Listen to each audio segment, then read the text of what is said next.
Welcome back to another episode of Who Got the Aux Podcast. On my previous episode, I talked about the journaling process, the importance of it, and how it helps with the New Year's resolutions. I'll put a link to the video above. Continuing a theme this week, the first week of the year, I wanted to use tips to help people get off to a good start for their New Year's resolutions, right? One of the big things I know a lot of people get into is going to the gym, me included. I've said on many shows that, I was going consistently up until about my birthday last year, about August. And then I tried to go a little bit, then I just stopped completely. My reasoning being was I was still trying to figure out everything in here. No excuses, but whenever I was at the gym, my brain was constantly thinking about ideas and what to fix. So I was like, all right, I'm just going to work on this until it's completed. Then I'll get back in the gym. And the backstory on that, I've been through what a lot of people go through, what we call it, donating money to the gym. And I've actually, gone years of working out. So I'm comfortable stepping away because I know I can get back into it. But I know for a lot of people that isn't the case. So that's why I wanted to make this episode dedicated to like the process of getting into the gym. The one thing I noticed before I start, also, there's another video that I will put in the description that I made last year about how to approach the gym and not try to get everything back in one shot, like taking your time and gradually growing in the gym. But one thing related to New Year's resolution specifically is making sure that you have a routine of what you're going to eat before you get back in the gym.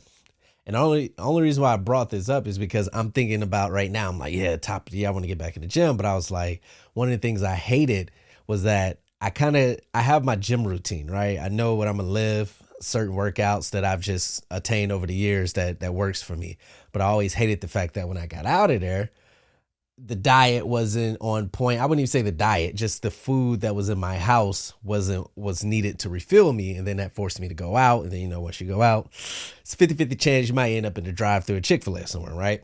So as I was mentally preparing to get back into it this year, I was like, well, instead of jumping back into the gym like normal, let's grocery shop and find out a menu or a schedule that works for a week, that works at certain times, right? So right now, where are we at? Wednesday, I've established something I'm going to eat for breakfast that works for me. Again, I'm not a nutritionist. I'm not a gym trainer. I didn't go to school for this. This is just trial and error, what I figured out that works for me and it could work for you. So I just want to put that out there. There's a whole bunch of other videos you can find on legit trained people that can give you the science, the micros, macros, all that good stuff. This is just for the average person that doesn't want to get overwhelmed with all that information. Approach to getting back into the gym. So my plan this week has been, let's see what works for me for breakfast. Let's see what works as like a snack in between. Let's see what works for lunch and etc. Right? It sounds simple, but when you wake up in the morning and you don't have that thing that you're going to eat, that can already put you off to a bad start, for me at least. Like if I wake up and it's like, I go in my kitchen and, there's nothing to make or things to put together, or there's cereal, but I'm not trying to eat cereal before the gym, or I'm not trying to, you know what I'm saying? Like if you're trying to cut, if you're trying to gain, there's certain things you want to have in your house to eat. So when you don't have those things, it can mess with you as far as what I'm going to eat to prepare for the gym, what I'm going to eat once I get back to refill from the gym, what I'm going to drink, what I'm going to snack on. And then when those things aren't right, it can discourage you going to the gym. Happened with me before, because it's like, what's the point of putting in all this work, doing all this when I'm going to go and eat McDonald's, when I'm going to go and eat, Wendy's or whatever the case may be. You know what I'm saying? It's like, because they go hand in hand. Like you want to have the proper things going inside you, which will help you propel in lifting and in your workout journey. So if your New Year's resolution, which is probably most of us, if not everyone, is to get back in the gym, I would suggest figuring out what you are comfortable eating throughout the day. And it goes a little deeper too, because it's not necessarily what you're comfortable eating. You got to like it, right? I know some people who are training hard, like there's a difference, right? If you're training for something, and you have to make these weights and you got to do this. Sure. Eat whatever is said to be eaten, suck it up, do what you have to do to cut the weight. I get that, right?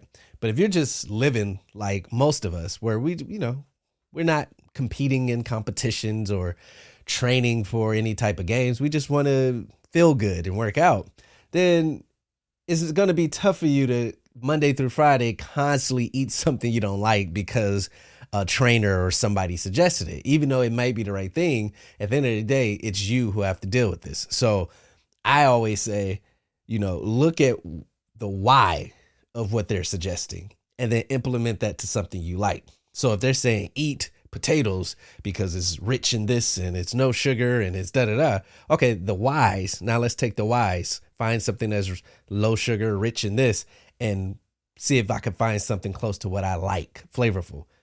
You get what I'm saying? Because at the end of the day, you have to consume this stuff. And if you're not excited to consume it and you don't have an extreme goal at the end, like a competition, then you're going to find yourself, again, feeling like this is stupid. I don't want to do it anymore. So one, you want to find, you can do your research on the whys of why these people are recommending these certain foods, but then take that and implement it to something you like. Another thing is, don't put yourself on any strict diets. Ketos or, cold turkey this, get rid of this, no caffeine, no sugar, fasting till 10. I've tried them all.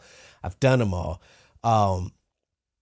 You can gradually get into that. But if you're starting your journey from the beginning, the last thing you need is constraints from the beginning, right? You're trying to figure it out. You don't want to just jump on something and go buy everything based off that. And now you spend hundreds of dollars on groceries and then you realize, this food's kind of trash. So you want to go and start eating things and go like, oh, this combination is good. And then it's what I'm doing. So for example, breakfast, 2 eggs, 2 bacon. And then I eat that, what's that one bread?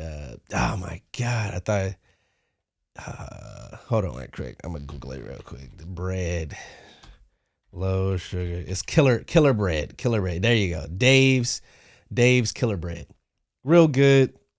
There's certain ones. I do the thin sliced whole grains and seeds. I believe the one I do, but real good with that. 2 bacon, 2 eggs, drink some water or whatever. That's a good breakfast. I feel fulfilled. I'm not starving. Feel great. Eggs, protein, whatever you want to take from it, fats, whatever. And then in between, probably eat some almonds, some popcorn or some kettle chips, something like that. Some more water. I like water, so I drink water all day. I know there's certain things where you got to drink a gallon. If you're not used to that, you might want to start off with just a bottle, work your way up to the gallon. Don't be trying to chug it. Again, if you have something that you're working towards, sure, you got to get on board. But if you're just an everyday person, give yourself some courtesy. Take your time, gradually work up to that extreme goal or those extreme rules for said diet. So that's for breakfast. Lunch, I usually, we have some chicken, some veggies, and a potato. That's good. Throw some butter on it, organic, low fat, whatever. Or I have the bread with the low sodium turkey with some organic mayo, some green spinach on top. Probably put some avocado, some bacon in that. Delicious. Also corn tortillas with tacos and shrimp, grilled chicken. See what I'm saying? These are different meals that I've learned that I like, that works for me. And that'll be post-gym recovery.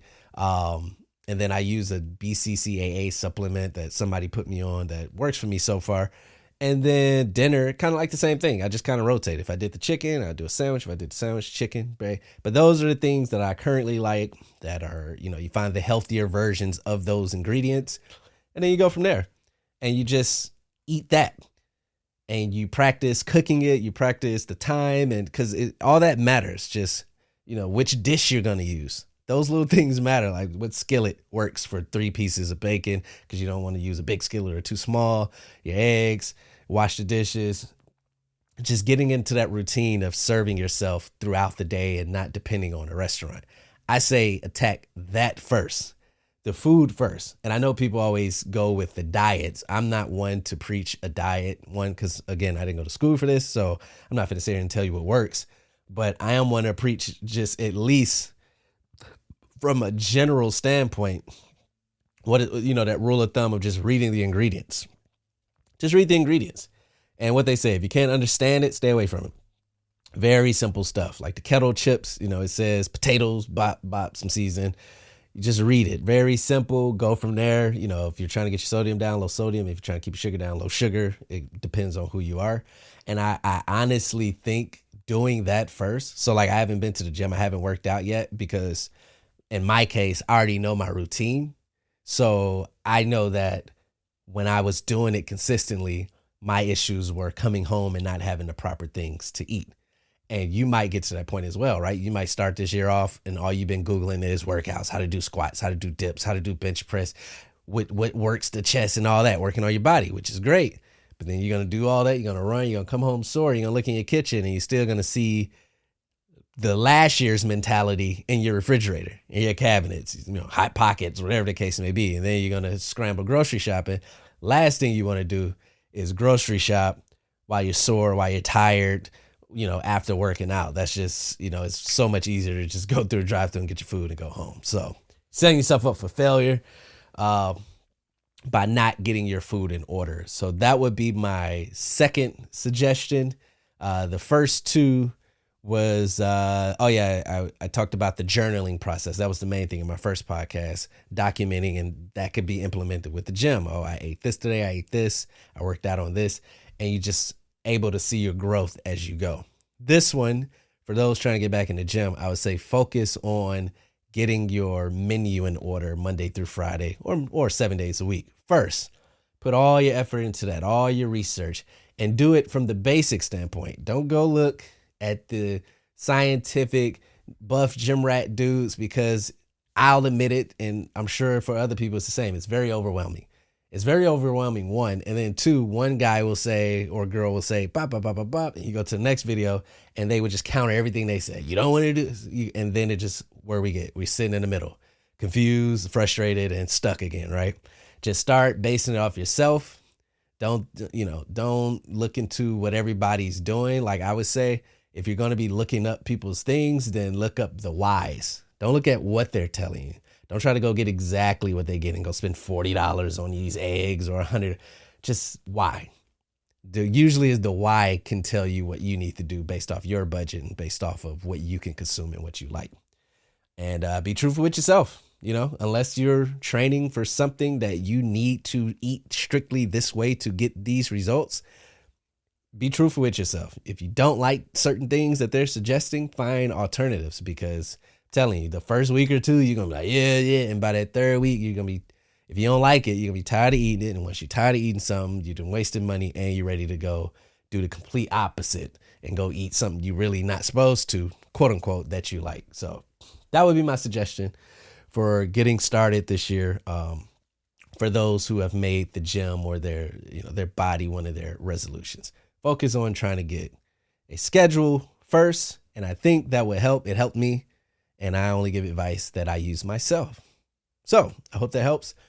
Thank you guys for listening to another episode. WhoGotTheAux.com, full audio episodes, YouTube, Instagram, Facebook, TikTok, WhoGotTheAux, one word. You can subscribe, follow, like, share, comment, disagree, agree, do what you want to do with it.